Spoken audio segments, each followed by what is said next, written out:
حاجات بتحصل معانا كلنا لما نروح عند ضيوف ونتغدى عندهم.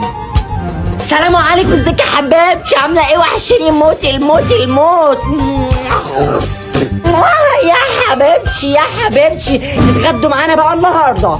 والله العظيم وحياتك عندي لسه واكلين قبل ما ننزل، حتى اسالي الواد خالد. والله العظيم انا على لحم ولا حول ولا قوة الا بالله. على لحمة بطني من الصبح، واكل لحمة في البيت. لا والله العظيم لا، انتوا واكلين معانا. يلا يا بنت حطي الاكل، حطي لي يا اختي شويه كمان.